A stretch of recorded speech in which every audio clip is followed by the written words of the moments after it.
Bom dia, graça e a paz de Jesus a todos e todas. Você que está longe, outro dia, outro horário, sabe Deus quando, que Deus te abençoe também. E é uma alegria estar de volta aqui para ler com você a palavra de Deus. E hoje eu quero ler Atos capítulo 19.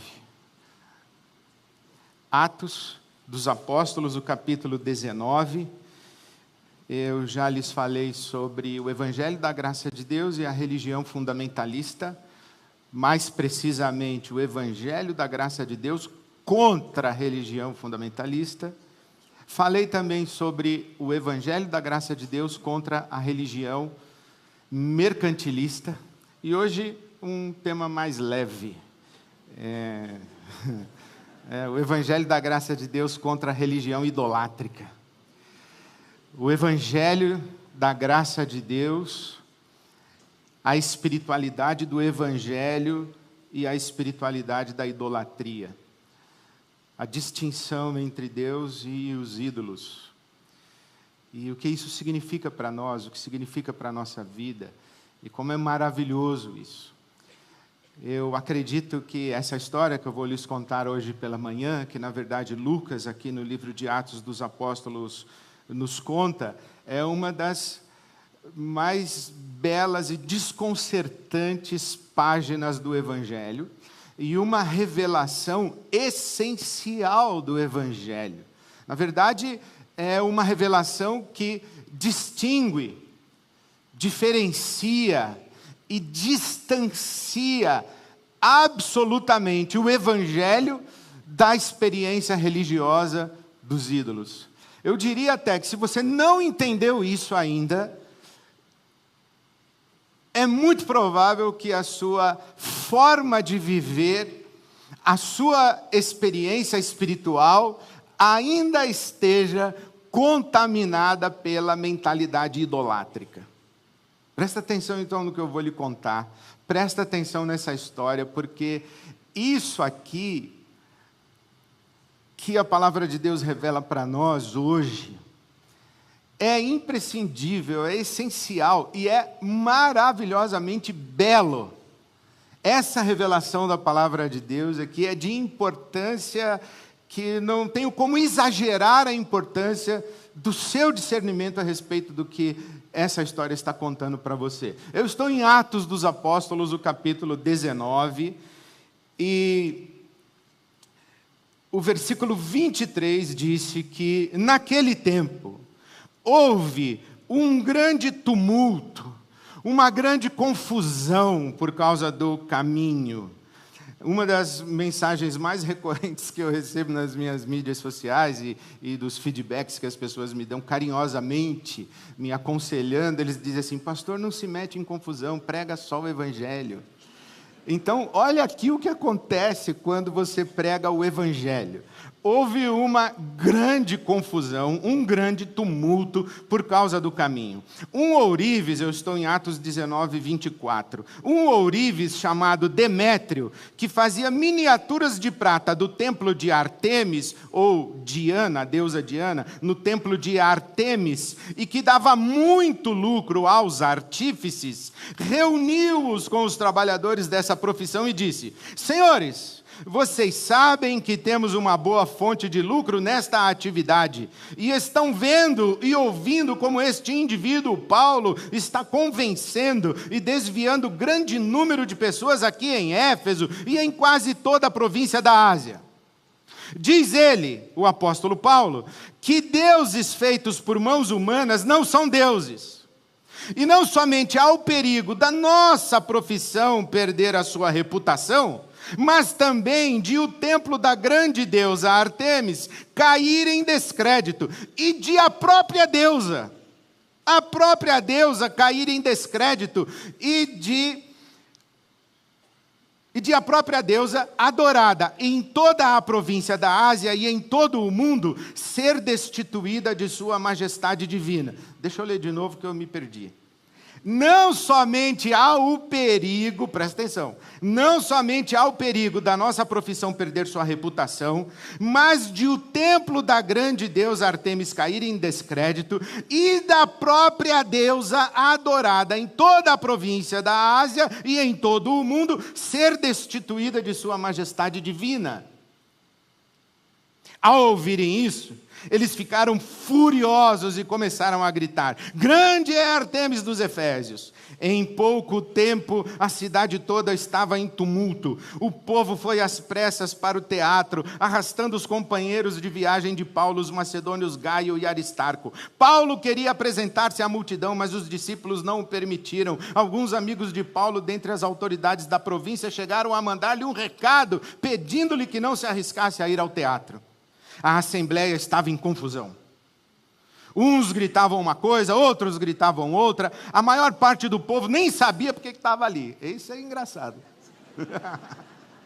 Uns gritavam uma coisa, outros gritavam outra, e tinha a galera que não... Tem uma multidão seguindo a Cristo, tem uma multidão seguindo os ídolos, e tem uma multidão seguindo a multidão. É isso que está acontecendo aqui.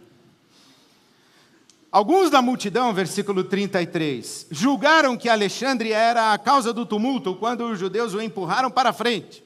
Ele fez sinal pedindo silêncio com a intenção de falar e fazer a sua defesa diante do povo. Mas quando ficaram sabendo que ele era judeu, todos gritaram em uma só voz durante cerca de 2 horas. Grande é Ártemis dos Efésios! O escrivão da cidade acalmou a multidão e disse: Efésios! Quem não sabe que a cidade de Éfeso é a guardiã do templo da grande Ártemis e de sua imagem que caiu do céu? Portanto, visto que estes fatos são inegáveis, acalmem-se e não façam nada precipitadamente. Vocês trouxeram estes homens aqui, embora eles não tenham roubado templos nem blasfemado contra a nossa deusa. Se Demétrio e seus companheiros de profissão têm alguma queixa contra alguém, os tribunais estão abertos e há procônsules. Eles que apresentem suas queixas ali. Se há mais alguma coisa que vocês desejam apresentar, isso será decidido em assembleia, conforme a lei. Da maneira como está, corremos o perigo de sermos acusados de perturbar a ordem pública por causa dos acontecimentos de hoje. Nesse caso, não seríamos capazes de justificar esta confusão, este tumulto, visto que não há razão para tal. E tendo dito isto, encerrou a assembleia. Que engraçada essa história, né? Você não acha? Eu acho muito bacana. A revelação aqui é fabulosa. Então eu já exagerei que isso aqui é importante. Mas o que é importante? Essa fala que eu me perdi na fala. Ele diz assim, olha, o tal do Paulo está anunciando que deuses feitos por mãos humanas não são deuses. E tem um pessoal acreditando nele. E esse pessoal está abandonando o templo e abandonando a deusa Ártemis. E nós corremos o risco disso acabar com o nosso comércio, porque eles viviam de fazer miniaturas do templo, relicários da deusa. Eles vendiam tranqueiras, miniaturinha da deusa, miniaturinha do templo, camiseta com a deusa, chaveirinho da deusa, canetinha com o nome da deusa, bloquinho de notas com a imagem da deusa. Eles viviam disso. Tudo o comércio em volta do templo, em volta da deusa. E eles estão falando assim, olha, o pessoal está abandonando a deusa. E daqui a pouco, a nossa profissão vai cair em descrédito. O que ele está dizendo é, nós vamos perder o nosso mercado.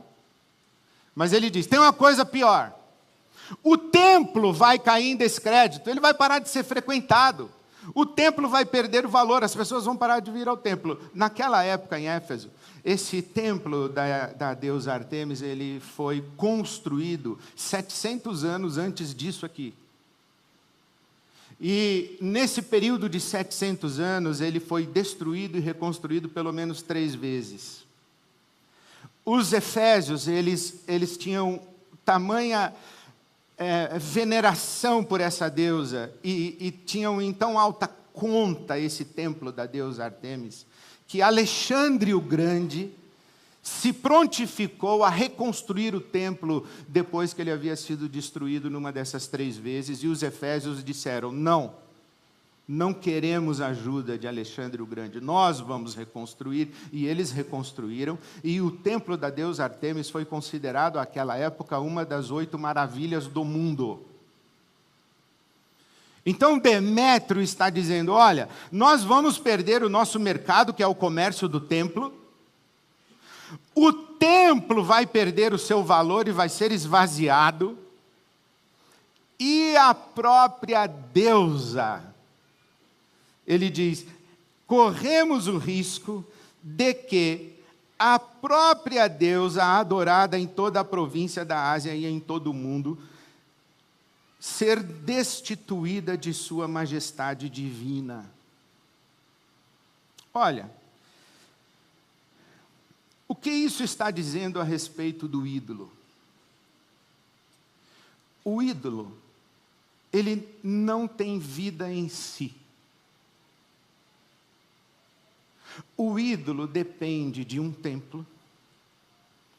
O ídolo depende de artefatos, utensílios, coisas concretas. Ou o ídolo tem coisas concretas que a gente vê, que a gente pega, que a gente define, que a gente descreve, tem forma, tem densidade, tem peso, que a gente define e compreende, que a gente controla e manipula. Ou o ídolo tem uma correspondência objetiva, ou o ídolo tem objetos associados a ele, e estes objetos associados a ele dão a ele alimento de subsistência, ele sobrevive por causa disso. O ídolo sobrevive porque os objetos concretos fazem ele existir.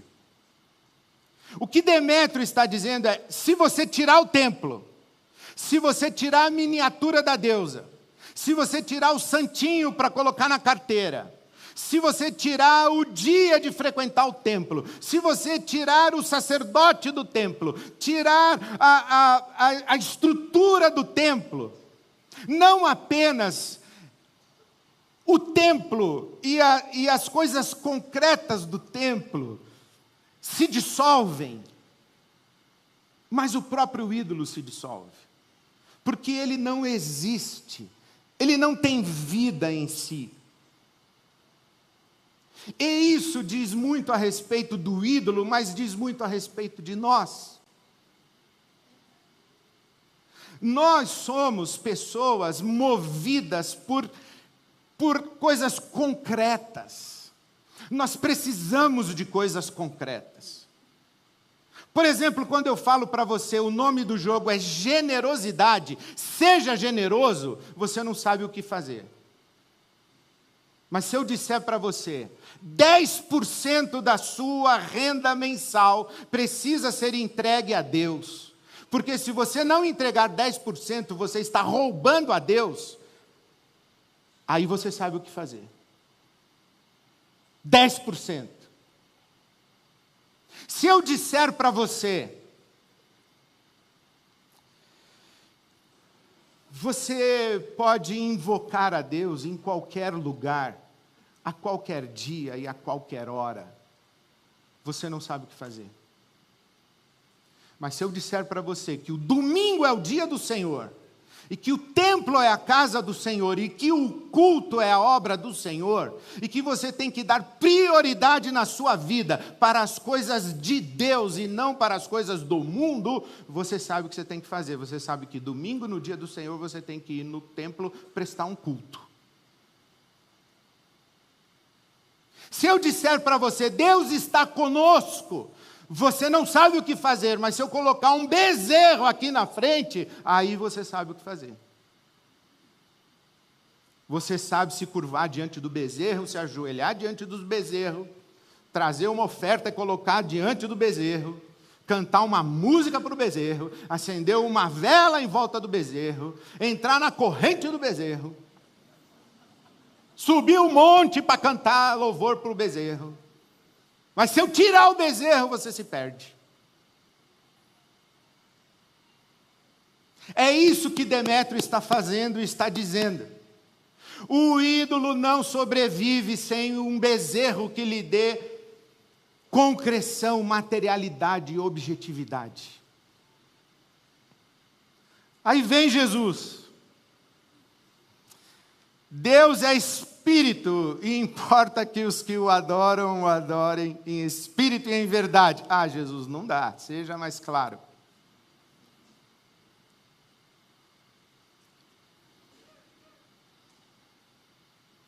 Aí vem Jesus e diz, onde estiverem 2 ou 3 reunidos em meu nome, ali estarei. Aí não dá, Jesus, seja mais específico, em que lugar?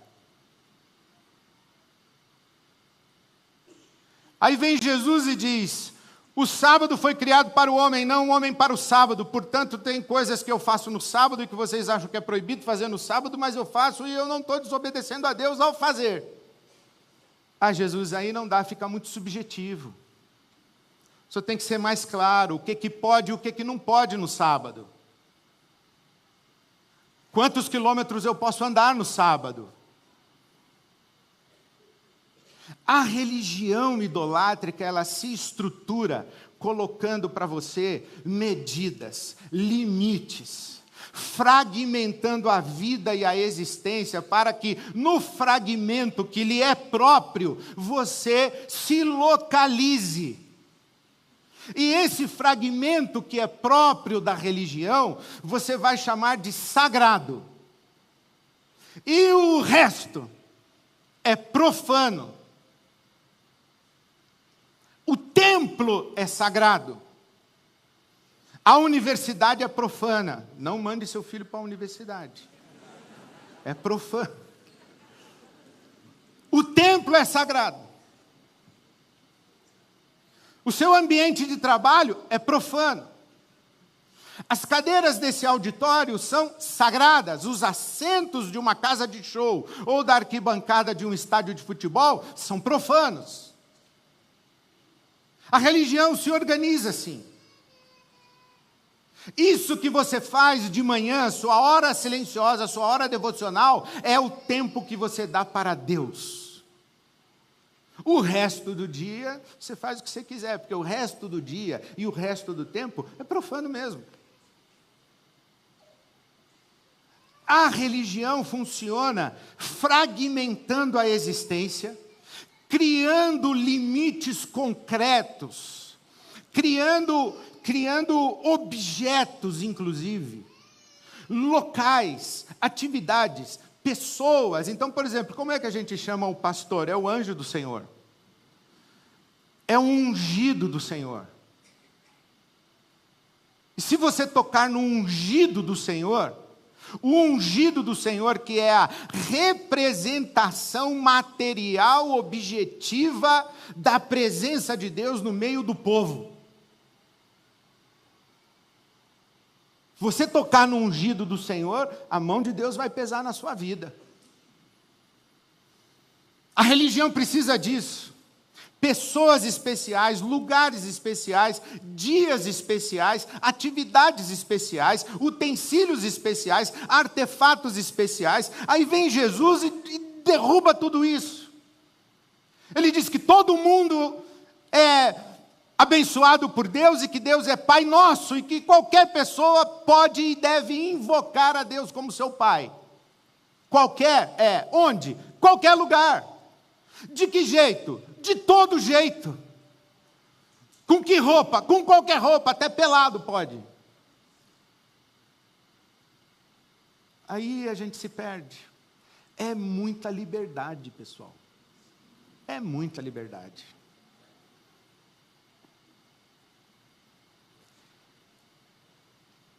O ídolo precisa disso. Lembra no Decálogo? O que é que Deus diz? Não faça a imagem. Não faça a imagem. Não tente pegar o Deus que habita em luz inacessível. Não tente pegar o Deus, Criador dos céus e da terra. Não tente pegar o Deus, Senhor da história, Criador do universo, dono do mundo. Não tente pegar esse Deus e colocar uma imagem para representá-lo. Não tente reduzi-lo a uma declaração doutrinária. Não tente localizá-lo num templo, não tente localizá-lo em determinadas pessoas especiais, ungidas, eleitas, etc. Não tente fazer isso. Não faça a imagem. Não caia na armadilha de tentar criar elemento de representação para Deus, porque aí você apequena Deus. Você reduz Deus ao tamanho do seu entendimento e você submete Deus ao seu controle. Ídolo dá lucro, pessoal. Ídolo dá muito lucro. Sabe o que não dá lucro? Eu falar para você que você não precisa vir domingo na IBAB para ter uma vida de intimidade com Deus. Isso não dá lucro. Não dá lucro eu dizer para você que você não tem nenhuma obrigação de colocar o seu dinheiro nos cofres da IBAB. Isso não dá lucro. Agora, dá lucro se eu criar em você uma consciência de que Deus está localizado e de que Deus está capturado, e eu diria mais, aprisionado a um fragmento do sagrado, do sacro, e trouxer você para cá. Quando eu digo, olha, essa aqui é música sacra, e o Caetano é música do mundo, está óbvio. Acontece que o Evangelho não é da ordem do sacro e do profano. O Evangelho é da ordem do santo. Não é da sacralidade, é da santidade. Porque tem um cantor sacro que é pedófilo. E um professor de matemática ateu que faz o papel de pai de um menino órfão. Um está no espaço sagrado, mas não tem santidade. O outro está no espaço profano e tem santidade. O Evangelho é da ordem da santidade, não é da ordem do sagrado e do profano. Um é sagrado, mas julga, condena, cobiça, agride, abusa, violenta, exclui. O outro é profano. Acolhe, respeita, se solidariza, se compadece e ajuda. Sabe o que eu lembrei outro dia? A história que eu ouvi de um homem que chega atrasado no culto, todo mundo olha para ele com cara de se toca. Mas esse mesmo homem alcoólatra, que chega atrasado na reunião do AA, é recebido com sorrisos, porque todos sabem o quanto custou para ele chegar ali, ainda que atrasado. Um é o espaço sagrado, mas não tem santidade. O outro é o espaço que nós chamamos de profano, mas tem mutualidade, tem socorro, tem respeito, tem reciprocidade, tem dignidade.